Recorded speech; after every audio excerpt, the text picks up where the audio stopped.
Among the many great things about Tasmania is the fact that pretty much every town or city is surrounded by bushland or small reserves.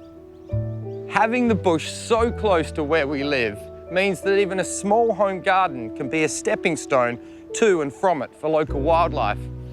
I'm at a property in Hobart's Lena Valley to get a few tips on how to make your garden more wildlife friendly.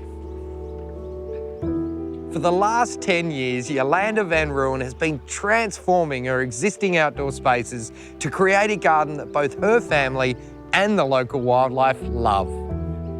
We fell in love with the property when we first saw it, and being so close to the rivulet, we wanted to make a bush garden. So are you a trained gardener? No, not at all. I just love the Tassie bush, so I wanted to incorporate Tassie plants in the garden.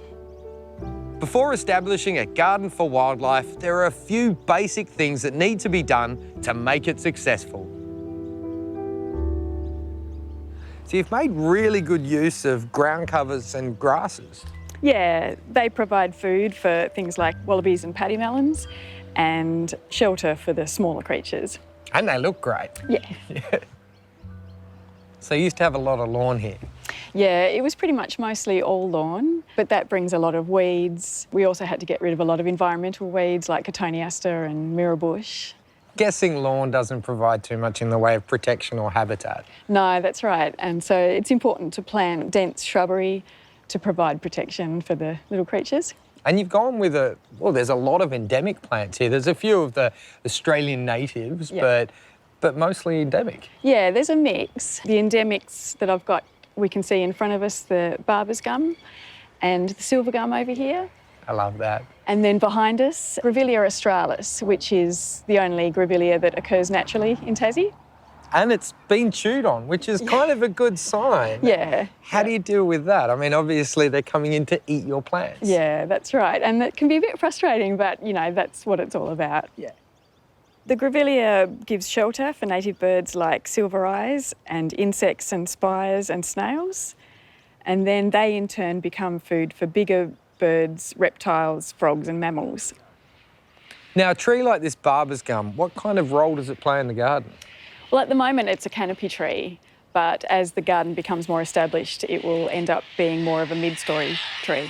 And that silver gum behind will end up being the canopy? Yeah, that's right. So constantly evolving.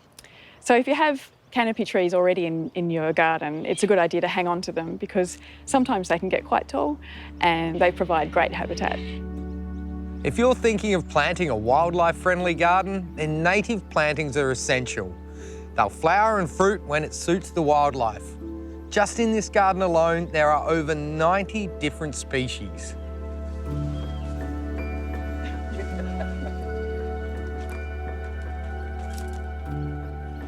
This is Hakea. It's a Tasmanian endemic, and because it's nice and spiky, the little birds love it. Silver eyes and wrens. Makes a great habitat plant. Yeah. What else have you got around here?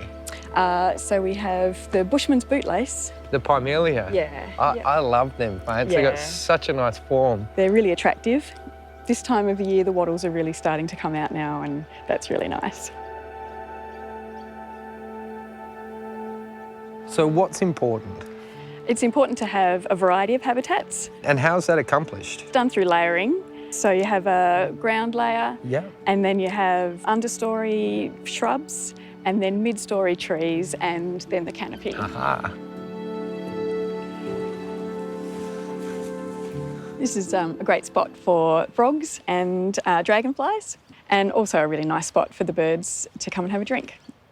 And I like the use of these rocks here. You've used a sort of local dolerite. Yeah, the critters like to come and have a little sunbake as well. A lovely spot. Great in the summer. Yeah. Beautiful. So what does this garden for wildlife mean for you? For me, it's about bringing the Tasmanian wilderness into the garden. And now that you've created this beautiful garden, who gets to enjoy it? Well, my family, obviously, but also lots of other creatures. We get wallabies and paddymelons and a variety of birds and lots of little creatures as well. And dragonflies. And dragonflies.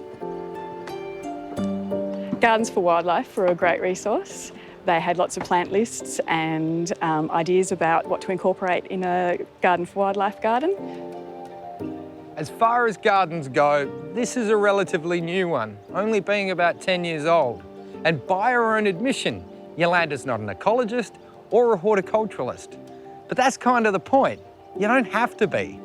Just check out your local gardens for wildlife, follow their suggestions like Yolanda has done, and you'll be inviting new friends into your garden in no time.